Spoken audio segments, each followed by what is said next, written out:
warahmatullahi wabarakatuh. Waalaikumsalam warahmatullahi wabarakatuh. Kami dari kelompok 1 akan mempresentasikan hasil dari kerja kami mengenai sistem saraf manusia. Sebelumnya, pertama perkenalkan nama saya Delia Saada. Nama saya Muhammad Manik Ramadan. Nama saya Raffi Nurfiani. Nama saya Senopianti. Nama saya Julia Dewi. Nama saya Nabil Bagian Masyarakat. Untuk materi pertama akan dibacakan oleh Mansur.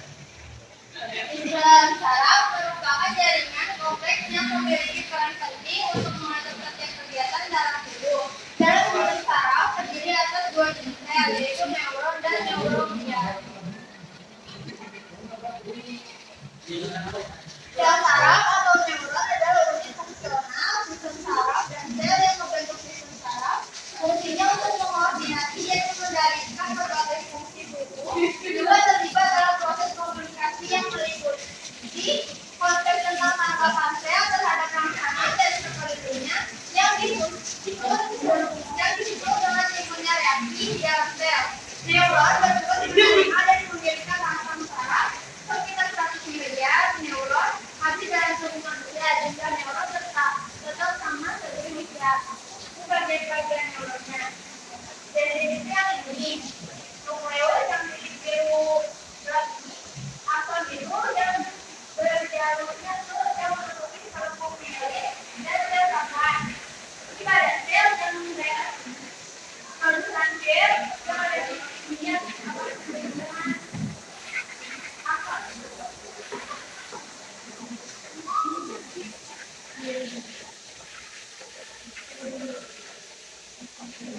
Dendrit berfungsi menarik rangsangan dari sel saraf lain. Dendrit ini akan menerima rangsangan dari badan sel dan badan sel ini menuju ke akson. Akson berfungsi mengantarkan rangsang dari badan sel menuju sinapsis dan sel mielin.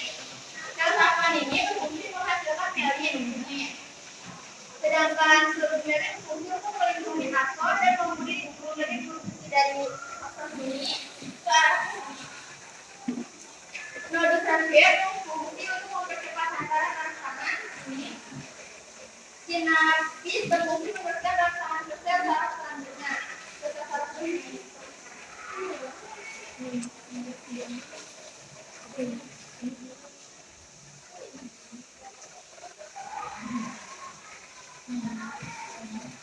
Neuron anaksonik, neuron yang tidak dapat dibedakan antara dendrit dan aksonnya. Nah, ini dendrit, ini aksonnya.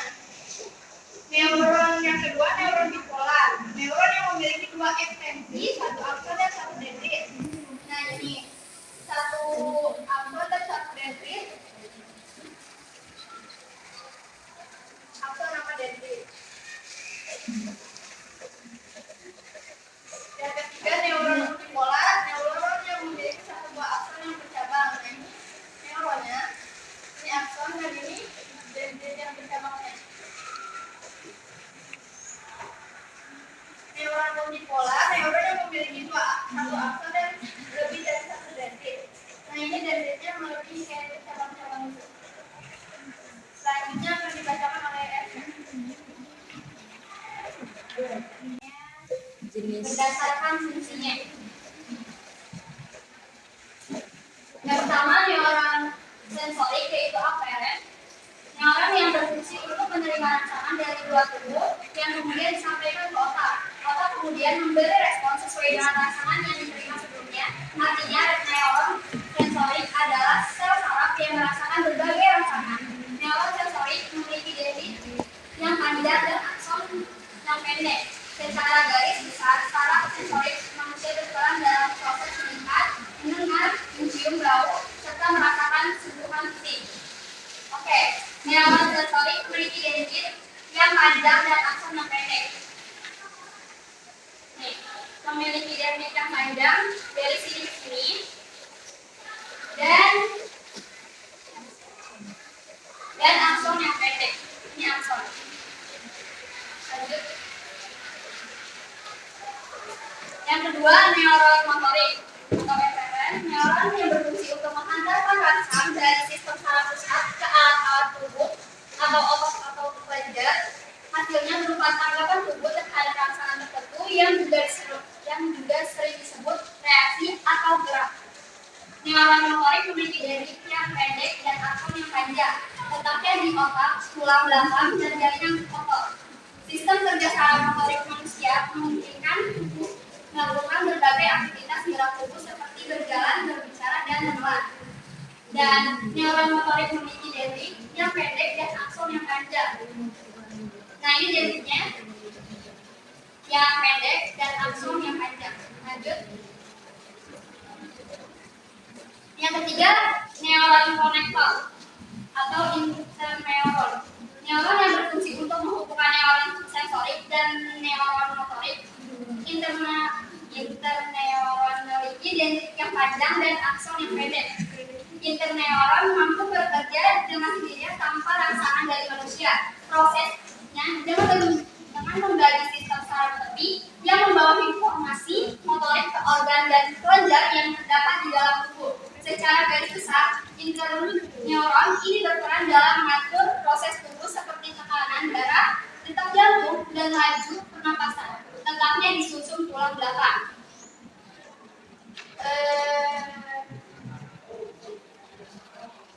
Interneuron memiliki dendrit yang panjang dan yang pendek.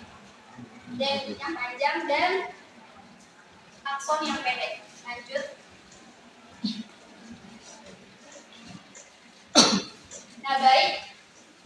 Neuroglia atau biasa disebut glia mengacu pada sel-sel pendukung sistem saraf. Sel-sel glia menyediakan nutrisi dan oksigen ke sel-sel neuron.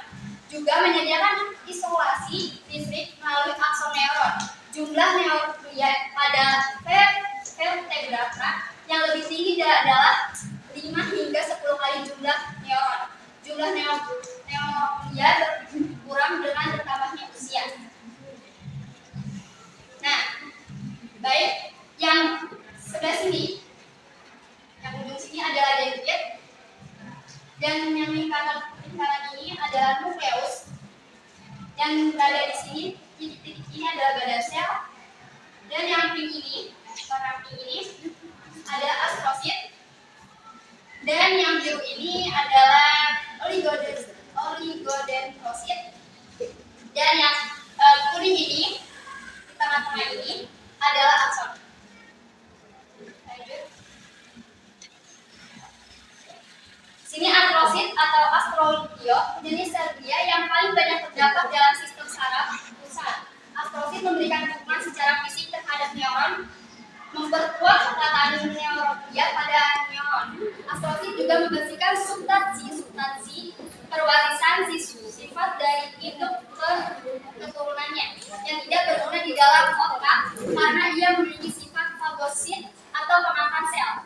Bila jumlah sel saraf yang mati sangat banyak, maka astrosit bersama dengan mikroglia sel tumor akan membelah diri seperti amoeba dan memakan semua sel saraf yang mati. Selain fungsi-fungsi di atas, astrosit juga melindungi komunikasi antara neuron yang satu dengan yang lain agar tetap bersifat privat atau tidak tercampur aduk. Letaknya di otak dan susun tulang belakang. Baik, fungsi dari astrosit ini adalah memberikan dukungan secara fisik terhadap neuron atau memperkuat rekatan neuroglia pada neuron. Nah, di sini ada gambarnya. Di sebelah sini neuron dan di sebelah sini neuroglia. Nah, di sini tengah-tengahnya itu astrosit. Jadi dia itu bertempelan antara astrosit ini dan bakalan bertempel. Ya, itulah kayak gak bakal bisa, kayak pasangan lah. Gak bakal Bisa.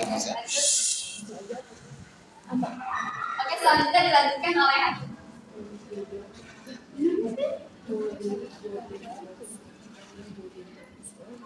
Oligodendrosit atau oligodendrolia adalah bagian dari sistem saraf pusat dan fungsi utamanya adalah mendukung akson dan memproduksi serat-serat mielin yang melindungi akson yang satu dari akson yang lain. Mielin yang dibuat dari lemak dan protein ini berbentuk seperti gelondong-gelondong kecil yang melindungi akson. Jadi ada bagian akson yang tidak terlindungi mielin, yaitu antara segmen yang satu dengan segmen yang lain, yang disebut dengan nodus Renfield. Jadi dia itu memproduksi serat, ini itu seratnya nih. Dan yang dimaksud gelondong-gelondongnya itu yang ini.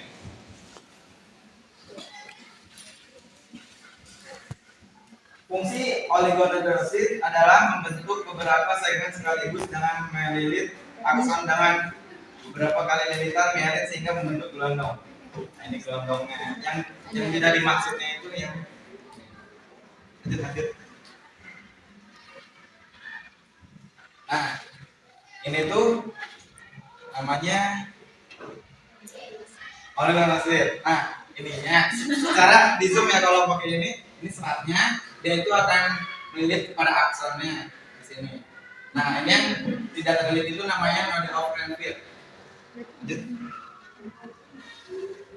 Jenis-jenis neuroglia.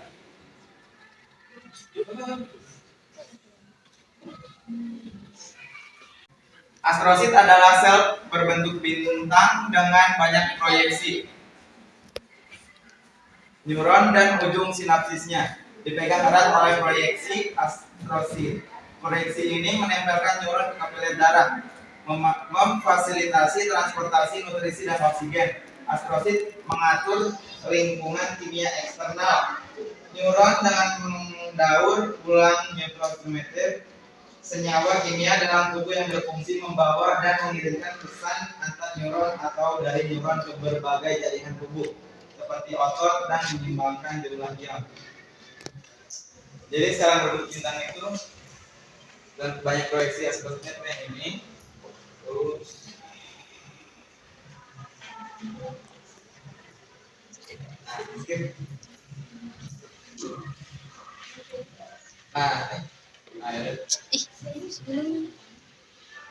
nah ini nama neuron dan ini neuronoglia. Jadi itu si ini seratnya dan ininya si ininya.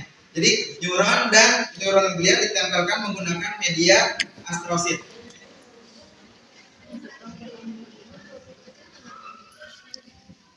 Dua oligodendrosit. Oligodendrosit adalah sel yang membungkus akson neuron di sistem saraf pusat.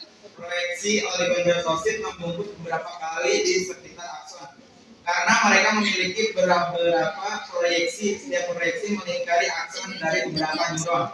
Pembentukan selubung mielin di sekitar akson mengisolasi akson dan mengurangi waktu yang dibutuhkan untuk transduksi sinyal mengenai akson. Lanjut.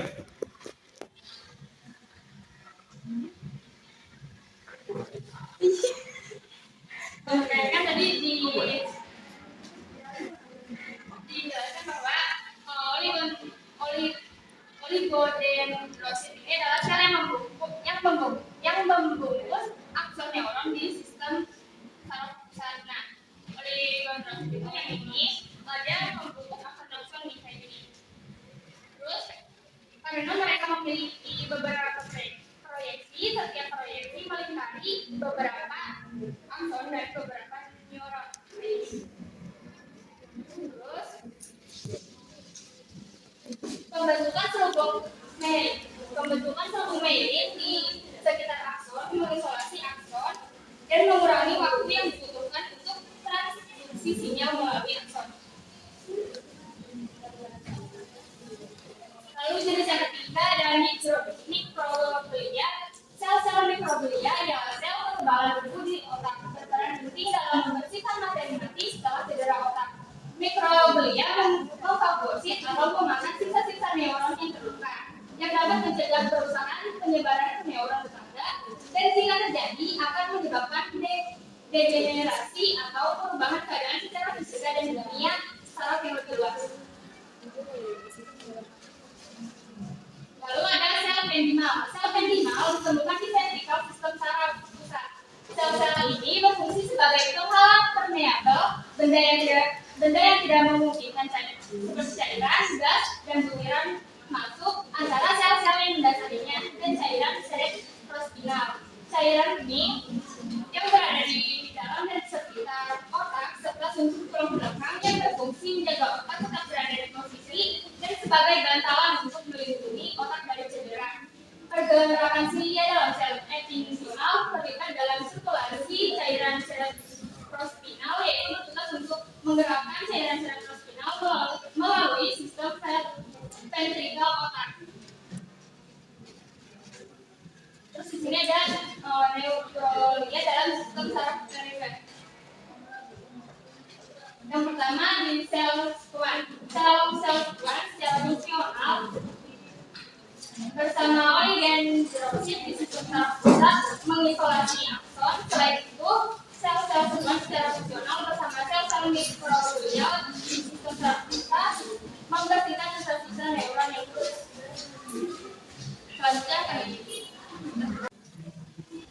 Yang kedua, jenis yang dinyerap via sistem saraf itu ada salah satunya secara fungsional bersama astrosit di sistem saraf pusat mengatur lingkungan eksternal neuron di sistem saraf tepi. Sel-sel ini sangat sensitif terhadap cedera dan menghasilkan rasa sakit kronis. Jadi kalau misalkan sel satelit ini cedera, itu tuh kalian bakal ngerasain rasa sakit yang kronis gitu.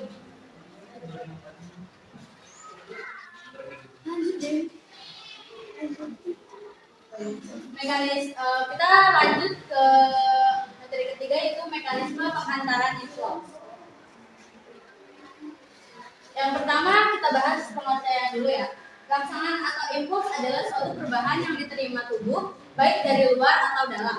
Sel saraf menghantarkan impuls dalam bentuk listrik. Reseptor adalah bagian yang menerima atau merespon rangsangan yang diterima oleh tubuh. Efektor adalah bagian yang digunakan untuk bereaksi terhadap rangsangan yang diterima. Sistem saraf berfungsi memproses rangsangan yang diterima reseptor untuk meneruskan hasil olahan rangsangan menuju efektor. Mekanisme pengantaran sistem saraf ini dibagi dua ya. Yang pertama melalui sel saraf, sama yang pertama melalui sel saraf, yang kedua melalui sinapsis.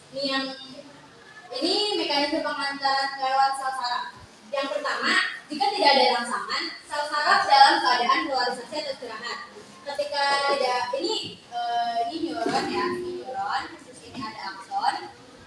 Konsentrasi di luarnya tinggi, konsentrasi di dalamnya rendah. Nah, kalau misalnya tidak ada rangsangan, sel saraf ini dalam keadaan istirahat, jadi dia nggak ngapa-ngapain.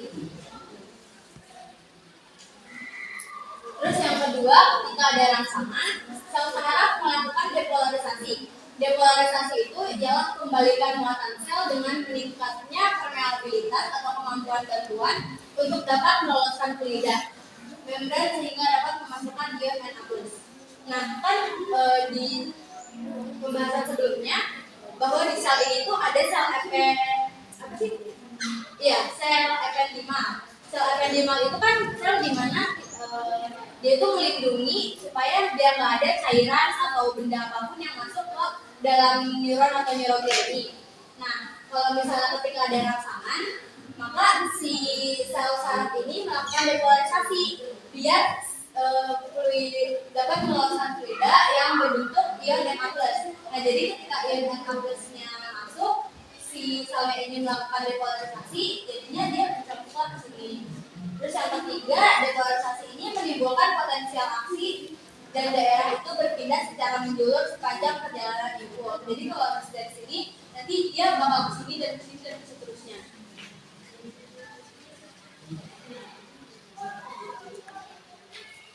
Nah, terus ada yang keempat, seiring perpindahan daerah polarisasi, daerah yang telah dilewati impuls memulihkan muatannya dengan melepaskan ion K. Jadi yang ketiga itu kan tadi si ion Na+-nya masuk. Nah, kalau setiap ion Na+-nya masuk, pas masuk ke yang lainnya, dia mengeluarkan melepaskan ion K+. Kayak gini terus menerus.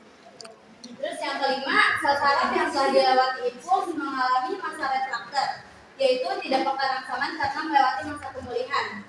Nah, habis dari sini terus melepas ion K+, sisanya atau setelahnya dia ini bakal mengalami masa refraktor. Jadi si sel saraf ini tuh apa ya namanya? Ada di masa pemulihannya, jadi dia nggak ada yang masuk lagi, jadi nungguin masa pemulihannya itu selesai baru nanti masuk lagi rangsaannya.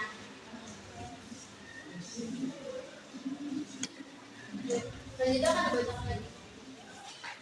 Selanjutnya ada struktur sinapsis sel saraf. Di sini ada gambar sinapsis sel sarafnya. Ini kan airnya yang segini namanya tombol sinapsis, yaitu ujung akhir akson yang membentuk tombol. Jadi kan ini namanya tombol sinapsis.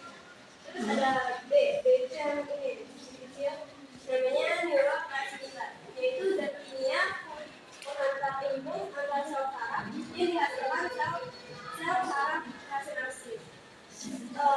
Di neurotransmitter itu ada macam-macam lagi, namanya yang pertama ada asetilkolin, ada di seluruh tubuh, ada adrenalin, itu ada di sistem saraf simpatik, serotonin ada di sistem saraf pusat, dan dopamin ada di sistem saraf pusat. Terus ini yang selanjutnya ini yang C itu vesikel sinapsis, yaitu kantung ini namanya vesikel sinapsis, yaitu kantung yang berfungsi menyimpan neurotransmitter sebelum digunakan. Jadi sebelum neurotransmitter sebelum digunakan itu ditampung di kantung vesikel sinapsis. Terus selanjutnya membran prasinapsis. Lalu yang ini namanya celah sinapsis ini namanya celah sinapsis. Terus F yang ini membran postsinapsis. Lalu yang ini namanya reseptor protein, yaitu protein yang mengikat neurotransmitter. Mekanisme penghasilan sinapsis itu pertama neurotransmitter dihasilkan sel saraf, terus sinapsis dia disimpan dalam vesikel sinapsis. Nah, ini kan neurotransmitter dihasilkan sel saraf prasinapsis. Sel saraf prasinapsis itu yang ini. Jadi si neurotransmitternya dihasilkan dari si ini. Disimpan di vesikel sinapsis. Vesikel sinapsis itu kan yang ini, yang kantung ini, menyimpan neurotransmitter sebelum digunakan kan.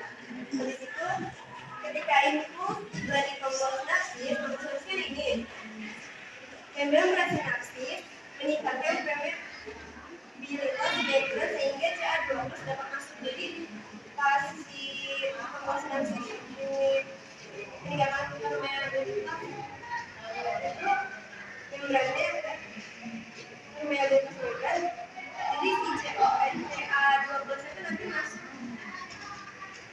lewat di tombol sinapsis tadi. Terus Ca2+ menyebabkan vesikel sinapsis keluar dari membran prasinapsis dan melepaskan neurotransmitter menuju celah sinapsis. Jadi nanti si Ca2+ itu bikin si vesikel sinapsis ini keluar lewat membran prasinapsis. Itu yang ini kan.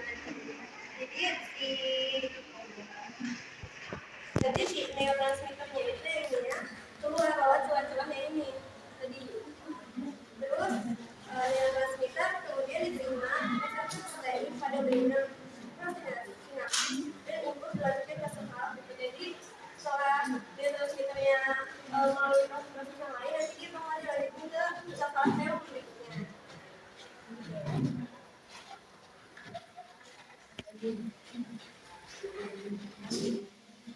Hasil dari penghakalan itu hasil dari penghakalan dan pengolahan tubuh pada sistem saraf pusat menghasilkan reaksi atau gerak yang dilakukan efektor.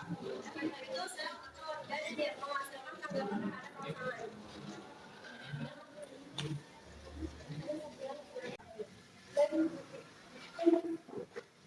Terus ini gerak yang dilakukan efektor itu ada dua macam. Yang pertama itu gerak sadar. Gerak sadar itu gerak yang rangsangannya disadari dan diolah terlebih dahulu. Jadi rangsangan itu prosesnya dari rangsangan menuju ke reseptor, ke saraf sensorik, terus ke sumsum tulang belakang, lalu di sumsum tulang belakang, ke sumsum tulang belakang lagi, lalu ke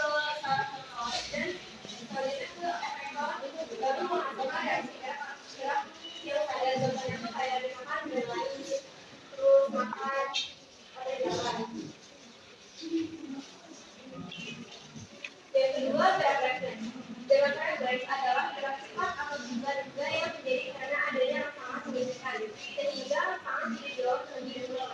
Itu gerakan dan beberapa juga kayak dari rangsangan, reseptor,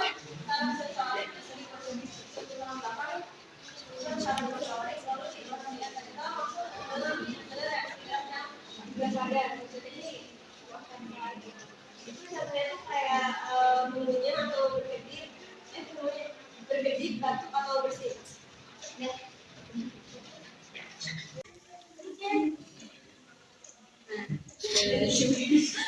Itu nih. Ya, demikian presentasi dari kami. Dewi.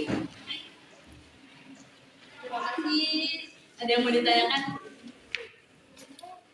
Assalamualaikum warahmatullahi wabarakatuh. Waalaikumsalam warahmatullahi wabarakatuh.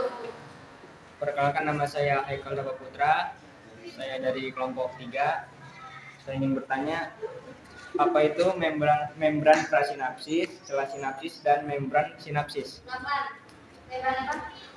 Membran prasinapsis, celah sinapsis, dan membran sinapsis. Terima kasih. Terus Berapa orang? tiga pertanyaan aja. Lanjut ya, itu ya. Assalamualaikum warahmatullahi wabarakatuh. Nama saya sebenarnya dari kelompok 4. Saya akan menanyakan PPT di slide yang berapa gitu, itu kan ada rangsangan, dan dimaksud dari rangsangan itu kayak gimana sih? Kayak apa sih rangsangannya tuh, kayak bentuk gerak, apa sih gerak?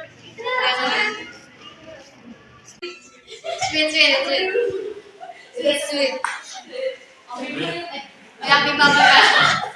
Gue gak mau banget tuh semua.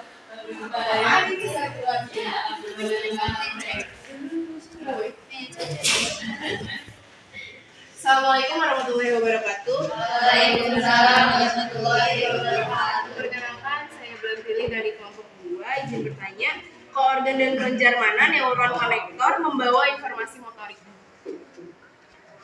Tadi ada di garis bawah. Belum ditulis. Apa tadi? Bulan Ke organ dan kelenjar mana? Organ. Dan kelenjar mana neuron konektor membawa informasi motorik? Yang Neuron konektor konektor.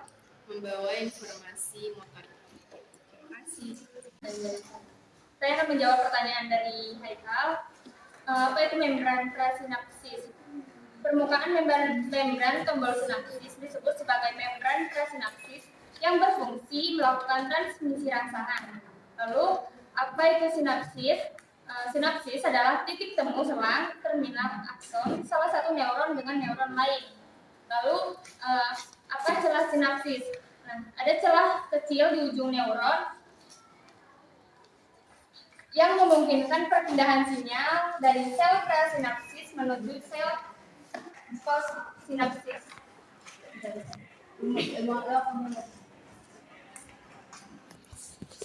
Kan ya, Michael, pertanyaannya yang pertama, apa yang dimaksud dengan membran prasinapsis? Michael, membran. Ini membran prasinapsis ini yang dibikin yang mereka yang ini. Kan di semester awal tuh membran itu kan dinding ya. Nah, ini dinding yang fungsinya buat mentransmisi. Jadi dinding ini tuh berfungsi buat mentransmisi. Jadi mentransmisi itu kayak mentransfer lah. Perpindahan. Transmisi lah, beres. Terus abis itu kan. Terus yang kedua sinapsis.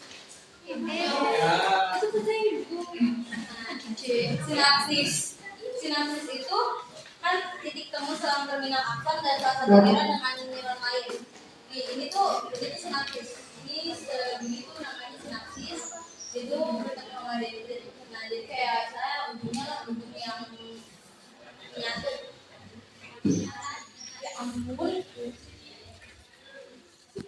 Habis itu yang ketiga, iya yang ada celah sinapsis. Celah sinapsis ini yang rongga ini tuh namanya celah sinapsis. Celah kecil di ujung neuron yang memungkinkan perbedaan sinyal dari sel prasinaps menuju sel postsinaps. Dia dari celah sinapsis.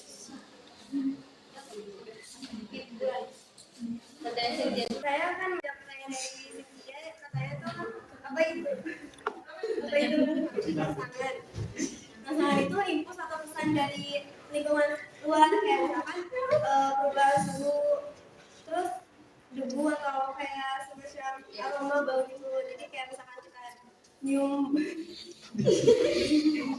Kalau misalnya kayak nyium parfum, itu kan apa ya, dari hidung itu kan hidung kita punya saraf-saraf tuh, jadi kayak merangsang saraf kita gitu. Jadi pas melakukan kegiatan. Iya, melakukan kegiatan apapun gitu. Terima kasih. Nah, selanjutnya akan menjawab pertanyaan ya Bulan. Tadi kan pertanyaan neuromotorik mengirimkan ke organ mana? Baik, neuromotorik memiliki fungsi untuk membawa impuls atau rangsangan sumsum tulang belakang menuju ke sumsum tulang belakang menuju efektor atau otot kelenjar dalam tubuh. Dari awal coba deh kesimpulan. Kesimpulan, satu sistem saraf memiliki peran penting untuk mengatur setiap kegiatan dalam tubuh. Terdiri atas dua jenis sel yaitu neuron dan neuroglia. Sel saraf atau neuron adalah unit fungsional sistem saraf dan sel yang membentuk sistem saraf. Dua, neuron bertugas menerima dan mengirimkan rangsangan saraf. Jenis-jenis neuron: A. Neuron anaksonik, B. Neuron tikular, C. Neuron unikular. Tiga, neuroglia atau biasa disebut glia mengacu pada sel-sel pendukung sistem saraf. Sel-sel glia menyediakan nutrisi dan oksigen ke sel-sel neuron. Jenis-jenis neuroglia: A. Astrosit, B. Oligodendrosit, C. Mikroglial, Kirim ke grup ya. ependymal. Kirim ke grup. 4. Hasil dari pengajaran dan pengolahan impuls pada sistem saraf pusat menghasilkan reaksi atau gerak yang dilakukan efektor sel atau organ yang menghasilkan tanggapan terhadap rangsangan. Ayo kita tutup dulu ya. Jangan dislike. Yang dislike.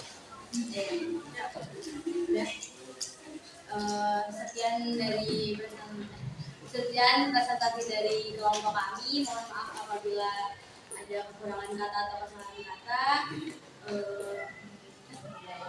Wabillahi taufiq wal hidayah. Wassalamualaikum warahmatullahi wabarakatuh.